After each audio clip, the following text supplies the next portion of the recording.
Good morning. Praise the Lord. Hallelujah. સુંદર સવારની સલામ.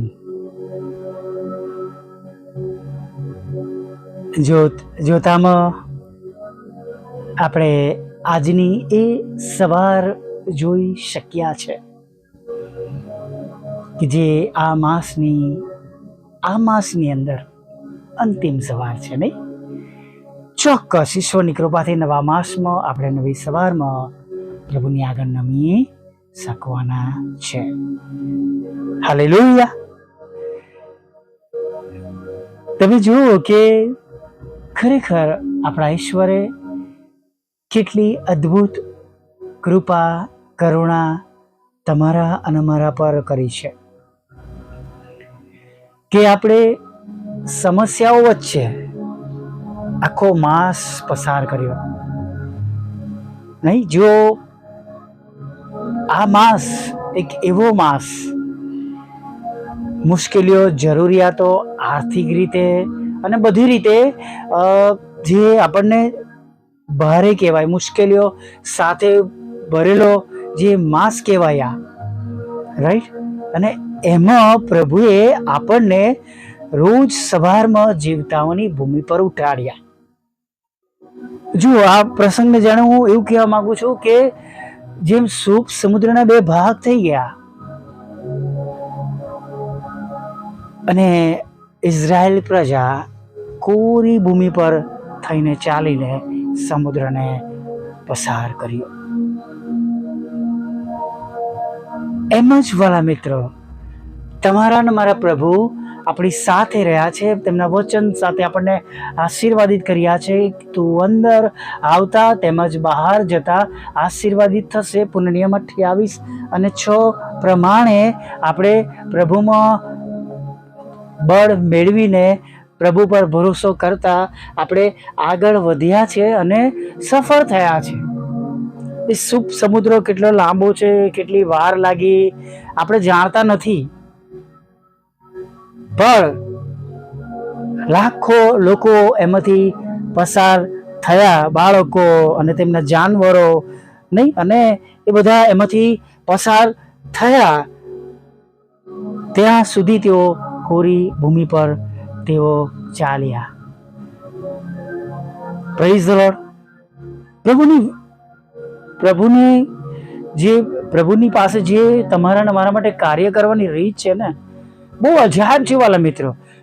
કે જેવા મિસ્ત્રીઓ તેમના લશ્કર અને તેમના ઘોડાઓ, રથો પાણીમાં આવ્યા અને તેઓ ડૂબી ગયા બધા, એ ભાગ બધો દરિયાનો બંધ થતો ગયો, પણ કોઈ ઇઝરાયેલીઓને કંઈ પણ એ બાબતના લીધે નુકસાન થયું નહીં. એ કોઈ પોતાનો જીવ ગુમાવ્યો નહીં. પ્રભુએ પણ આપણું રક્ષણ કર્યું છે. મુશ્કેલીઓ ભલે આપણી પીછો કરતી રહી, મુશ્કેલીઓ ભલે આપણી પીછો કરતી રહી, પણ દેવે આપણને એમાંથી બહાર કાઢ્યા છે, આપણને સ્થિર રાખ્યા છે. અને ભક્ત દાઉદ જેમ કે છે એમ કે તેણે મારા ડગલાને ચીકણા કાદવમાંથી, તેણે મારા પગલાને, મારા પગને ચીકણા કાદવમાંથી કાઢીને ખડક પર સ્થિર કર્યા છે. અને જેમ મૂસા એ લોકોને કહે છે કે આ મિસ્રીઓને તમે ફરીથી જોવાના નથી, તમારે તો શાંત રહેવાનું છે, લડાઈ તો યહોવાની છે. તમે જુઓ કે યહોવા કેવી રીતના અદ્ભુત રીતે તમારો બચાવ કરે છે. અને ખરેખર વાલા મિત્રો, એક પ્રભુના બાળકો તરીકે તમે જોઈ શકીએ છે કે આ માસ કે જે આપણે આપણી આવક પ્રમાણે નહીં, કે આપણા જગતના સોર્સિસ પ્રમાણે નહીં, પણ ઈશ્વરની કૃપાથી આ માસને આપણે પૂરો કરી શક્યા છે. હાલેલુયા. કેમ કે આ માસના ખર્ચાઓ તમે જાણે છે એવા નથી કે બધાની આવક પ્રમાણે એને પૂરા કરે. બધાની આવક પ્રમાણે ત્યાં સુધી તેઓ પહોંચી વળે. Hallelujah, praise the lord. તમે જુઓ, નોકરિયાત વર્ગ, જોબ કરનાર વર્ગ માર્ચ ટેક્સના લીધે હેરાન થયા છે. એપ્રિલમાં બાળકોની સ્કૂલની ફી ભરવાનો સમય, એક્ઝામ બાદનો, મે વેકેશન, અને જૂન ઉઘડતી સ્કૂલ, ફરી ફી ભરવાની, અને બધી નવી સગવડો નવા ધોરણ પ્રમાણેની. એક માતા પિતા તરીકે તમે કદાચ આ માસને કેમનો પસાર કર્યો એ તમે સમજી શક્યા હશો. અથવા ઘણા બધા એવા લોકો કે જે પોતાની રીતે આ માસના દરેક ઘર સુધી પહોંચી શકે એવી કોઈ જ રસ્તા નહોતા, એવી કોઈ રીત ન હતી. કદાચ મારા જેવા સેવકો કે જેઓ કોઈ સંસ્થા સાથે જોડાયેલા નથી, તેમનું પણ પ્રભુએ અદ્ભુત રીતે પોષણ કર્યું છે. ચોક્કસ તેમના લોકો પ્રભુના અભિષેકને અર્પણો આપે છે, પણ તેમની પાસે આવા સમયોમાં હોય તો તેમને આપે. તેઓ પોતે જરૂરિયાતોમાં છે, તેઓ પોતે મુશ્કેલીઓમાં છે. પરદેવે બધાને નિભાવી રાખ્યા છે. તેમના સંબંધમાં ઈશ્વરે બધું પૂરું પાડ્યું છે. મારા મિત્રો, ચાહે હું હોઉં કે ચાહે તમે હો, ચાહે પ્રભુના સેવક હોય, સેવિકાઓ હોય, કે પ્રભુના પર પ્રેમ કરનારા, વિશ્વાસ કરનારા તેમના વચનિકો હોય, પ્રભુએ કોઈને મૂકી દીધા નથી અને પ્રભુએ કોઈને છોડી દીધા નથી. Praise the lord, hallelujah. સવારે ઉઠતા કદાચ મગજ પર ચિંતા રહી હશે કે પ્રભુ કેમનું થશે. એ ચિંતા જાણે ઇબ્રાહીમે વ્યક્ત કરી કે પ્રભુ હું બિનવારસ ચાલી રહ્યો છું, અમારા ઘરનો, મારી સંપત્તિનો વારસ થનાર છે. કદાચ એવી તમને ચિંતાઓ તમારા કુટુંબ માટે, તમારી જોબ માટે તમને થઈ હશે, કે તમારી સેવાઓ માટે થઈ હશે. પણ પ્રભુએ ધોળા દિવસે તારા દેખાડ્યા. તું ગણી શકે છે ઇબ્રાહીમને? એમ તમને ને મને સવારની પહોરથી, સૂરજના કિરણોની શરૂઆતથી તેમણે આપણને પકડી લીધા, નિભાવી રાખ્યા છે. એક બાબત આપણે ખાસ યાદ રાખીએ, તમે અને હું જે આપણા પ્રભુને પ્રેમ કરીએ છીએ એનાથી કઈ અધિક ગણો અનગણિત પ્રેમ તેઓ અત્યારે આજે સવારમાં પણ તમને ને મને કરે છે. તેઓ જરાય ઈચ્છતા નથી કે આપણા મને કોઈનો નાશ થાય, આપણા મને કોઈ ખોવાઈ જાય તો પણ એ 99 મૂકીને લેવાના માટે આવે છે. ગજબની રીતે વાલા મિત્રો તેમણે આપણી સંભાળ લીધી છે, ગજબની રીતે. જેમણે આજની સવાર જોઈ છે, ચોક્કસ તેમનો વિશ્વાસ પ્રભુ ઈસુ પર વધી ગયો હશે, કેમ કે તેઓ પણ જાણે છે અને આપણે પણ જાણીએ છીએ કે આપણા બળથી આપણે કંઈ કરી શકવાના ન હતા, કે આપણે આ માસમાં ઊભા રહી શકવાના ન હતા. પણ પરમેશ્વરે, પિતાએ આપણા માટે જાણે અલગ અલગ હજારો રસ્તા કરી દીધા. હાલેલુયા. જેમણે આપણને બળ આપ્યું, સામર્થ્ય આપ્યું અને આપણને પડવા ન દીધા. Praise the lord. હવે જ્ઞાની પ્રાર્થના સાથે આ સવારમાં આગળ વધીએ, અને જ્યારે ફરીવાર આપણે સવારના સમયમાં હોઈશું ત્યારે એક નવા વચન સાથે પ્રભુના સમક્ષ, પ્રભુની પવિત્ર હાજરીમાં ઉભેલા નમેલા હોઈશું. ભલા પ્રભુ, અમે તમારી સ્તુતિ કરીએ છીએ અને તમારો પુષ્કળ આભાર માનીએ છીએ આ સુંદર સમયને માટે, સુંદર સવારને માટે. પ્રભુ થેન્ક યુ.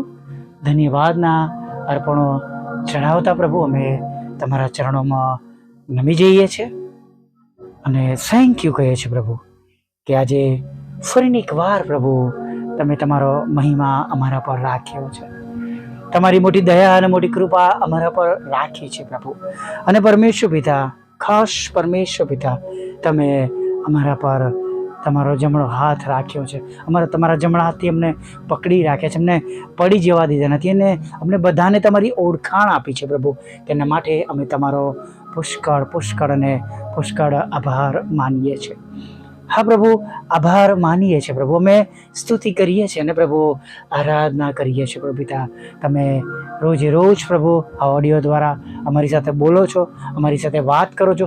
જેઓ રોજ સાંભળે છે, વિશ્વાસ કરે છે, તમે એમના જીવનોમાં મોટા મોટા કામો કરીએ છીએ. તમે એમને કેન્સર મટાડ્યું છે, તમે એમનું ટીબી મટાડ્યો છે પ્રભુ પિતા, અને પ્રભુ તેમના શરીરોમાંથી જાતના એવા પ્રશ્નો, મુશ્કેલીઓ દૂર કરે છે. માટે પ્રભુ અમે અત્યારે તમારો પુષ્કળ આભાર માનીએ છીએ.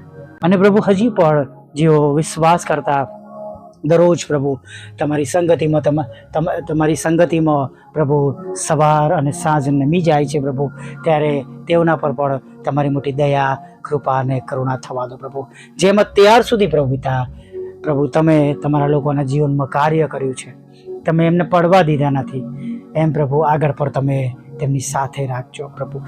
આગળ પણ પ્રભુ તમે તેમની સાથે રહેજો, અને પ્રભુ તમે તેમની હિંમત વધારજો, તેમનું મુખ ઉદાસ ન રહે, તેમની આંખના આંસુઓ આનંદમાં બદલાઈ જાય પ્રભુ, એવી અમે પ્રાર્થના કરીએ છીએ. દરેક સમસ્યાઓ પ્રભુ પિતા જે તમારા બાળકોના જીવનમાં અત્યારે છે, પ્રશ્નો છે, આર્થિક પ્રશ્નો છે, માંદગીઓ છે, કોઈ ચિંતાઓ છે પ્રભુ, તો પ્રભુ તમે અત્યારે વિશેષ તમે એની નોંધ લેજો, અને જેમ અને જે પ્રમાણે તમારા બાળકો પોતાના ઘૂંટડો તમારી આગળ નમેલા છે, આકાશ તરફ હાથ ઊંચા રાખીને હા પ્રાર્થનામાં જેઓ કુટુંબ સાથે, પરિવાર સાથે, અંગત રીતે તમારી સાથે જોડાયેલા છે, દરેક પર તમારી કૃપા થવા દેજો, અને તેમને હૃદયની માગણી પ્રમાણે, ઈચ્છા પ્રમાણે પ્રભુ તમે તેમની પ્રાર્થના સાંભળીને તમે તેમને ઉત્તર આપજો, એવી અમે પ્રાર્થના કરીએ છીએ પ્રભુ. સાથે પ્રભુ અમે અત્યારે જ્યારે તમારી આગળ નમ્યા છે, એવા લોકો માટે પ્રાર્થના કરે છે કે જેઓ પોતાની રીતે પ્રાર્થના કરી શકતા નથી. આઈસીયુના રૂમમાં છે પ્રભુ, અને જાતની ટ્યુબો અને પ્રભુ ઇન્ટરબ્યુટને પ્રભુ જાતની નળીઓ તેમના શરીરમાં નાખવામાં આવી છે પ્રભુ પિતા. ત્યારે પ્રભુ અમે પ્રાર્થના કરીએ છીએ પ્રભુ, તમે તેમને સાજા કરો, તેમના સઘળા રોગો તમે મટાડો પ્રભુ પિતા, તેમના બિછાના પરથી તમે એમને બેઠા કરો પ્રભુ, અને ખાસ પ્રભુ તેમના શરીરમાં જે કઈ રોગોનું નિદાન થયેલું છે પ્રભુ, એ રોગોના નિદાન પ્રમાણે પ્રભુ તમે એમને સાજાપણું આપજો, એવી અમે પ્રાર્થના કરીએ છીએ પ્રભુ. દરેક બિછાના પર પ્રભુ તમે આજે તમારો જમણો હાથ રાખજો પ્રભુ, અને પ્રભુ જ્યાં ડૉક્ટરો પ્રભુ સફળ થઈ શકતા નથી, ત્યાં પ્રભુ તેઓ સંપૂર્ણ સાજા થાય, એવી અમે પ્રાર્થના કરીએ છીએ પ્રભુ. અત્યારે જ્યારે અમે તમારી આગળ નમ્યા છે, ત્યારે ખાસ પ્રાર્થના કરીએ છીએ પ્રભુ. જ્યાં આગળ લડાઈ ઝઘડા છે, કોર્ટ કેસ છે, એફઆઈઆર છે, ખોટા તોહમતો છે પ્રભુ પિતા, પડાવી લેવામાં આવ્યું છે, પચાવી પાડવામાં આવ્યું છે પ્રભુ પિતા. તમારા લોકો રડી રહ્યા છે, દુઃખી છે, હતાશ છે પ્રભુ, ગેરરીતિ કરવામાં આવી છે પ્રભુ પિતા, ડોક્યુમેન્ટ્સ તૈયાર કરવામાં આવે છે પ્રભુ, પેપરોમાં પ્રભુ જાતના કાગળિયાઓ પ્રભુ પિતા કરવામાં આવ્યા છે પ્રભુ પિતા. હા પ્રભુ, અનીતિથી કાગળિયાઓ ઉમેરવામાં આવે છે, ત્યારે પ્રભુ અમે પ્રાર્થના કરીએ છીએ પરમેશ્વર પિતા કે તમે એવી દરેક છેતરપિંડીને પ્રભુ તમે આજે સવારમાં નોંધમાં લેજો, અને તમારા બાળકોના હકની જે બાબતો છે તમે એમને પૂરી પાડજો, એવી અમે પ્રાર્થના કરી છે. તમારી સેવિકાના ખેતરમાં પણ પ્રભુ એ કડવા નામો પ્રભુ કડવા દાણાના રૂપમાં ઉમેરવામાં આવે છે, એને પણ તમે ખાલી જ કરજો પ્રભુ. પ્રાર્થના કરી છે તમારી સેવિકાના બંને મકાનો પ્રભુ જે પરમેશ્વર પિતા વેચવા માટે તેમણે મૂકેલા છે પ્રભુ, એ વેચાય અને તેનો આશીર્વાદ, તેનો આનંદ પ્રભુ તેઓ જોઈ શકે એવું તમે થવા દેજો. હા પ્રભુ, એ પ્લોટના પ્રશ્નો પર તમે દૂર કરજો પ્રભુ. દરેકની નોકરી ને રોજગાર ને આવકના સાધનોને પ્રભુ તમે આશીર્વાદિત કરજો પ્રભુ. લગ્નનો આશીર્વાદ આપજો, બાળક ધનનો આશીર્વાદ આપજો, અને પ્રભુ તેમને વિદેશ જવું છે તો વિદેશ જવાના માર્ગોને પણ તમે પુષ્કળ આશીર્વાદિત કરજો, એવી અમે પ્રાર્થના કરીએ છીએ પ્રભુ પિતા. હા IELTSના બેન્ડ આપજો, અને પ્રભુ જુદી જુદી પરીક્ષામાં પાસ કરીને પ્રભુ પિતા તમે તમારા બાળકોને તમે સફળતાનો આશીર્વાદ આપજો. વિધવા બહેનો, અનાથો, મનબુદ્ધિના લોકો, માનસિક રોગીઓ, વિકલાંગોની સાથે રહેજો. જેઓ ઉંમરના લીધે પ્રભુ તેઓને જે તે તકલીફો છે અથવા એકલા પડી ગયા છે ત્યારે પ્રભુ એવા સર્વ લોકોનો કબજો તમે લેજો પ્રભુ. જે કુટુંબો વિખરાઈ ગયા છે પ્રભુ, એ કુટુંબોને તમે બેઠા કરજો અને ફરીથી તમારામાં એક કરજો, એવી અમે પ્રાર્થના કરીએ છીએ પ્રભુ. અમારી છેલ્લી બાબત જે અમે તમારી આગળ રજૂ કરી છે પ્રભુ, વાહનના રૂપમાં, એના પર રસ્તા તમે ખુલ્લા કરજો પ્રભુ. અને ખાસ પ્રભુ અમારા બંધ દરવાજા ખુલ્લા કરજો, અમારા સતાવનારાના હૃદય તમે બદલજો. અને જે કંઈ આજે વાવ્યું છે પ્રભુ, તમારા પવિત્ર નામમાં ઉગી નીકળે, આશીર્વાદિત થાય પ્રભુ, એવું તમે થવા દેજો પ્રભુ પિતા. અને મિનિસ્ટ્રીની સર્વ જરૂરિયાત પૂરી પાડજો. તમારા દરેક સેવક સેવિકાઓ જેઓ તમારા પર ભરોસો રાખીને તમારી સેવા કરી રહ્યા છે પ્રભુ, અને પ્રભુ તમારો મહિમા પ્રગટ કરી રહ્યા છે, ત્યારે પ્રભુ તેઓના ઘરોનું, તેમના કુટુંબનું, તેમના બાળકોની અને તેમની સેવાઓનું તમે ભરણ પોષણ કરજો, અને એના દ્વારા તમે મહિમા પામજો, એવી અમે પ્રાર્થના કરીએ છીએ. હવે પછીના સમયમાં અમારી સાથે રહેજો, નાના મોટા પાપ ગુના માફ કરજો, અને સાંજે પ્રભુ ફરીવાર તમારું ભજન કરવા માટે તક આપજો. માગતા પ્રભુ ઈસુ માટલું સાંભળો દેવ બાપ, માન્ય કરજો. આમીન, આમીન, આમીન.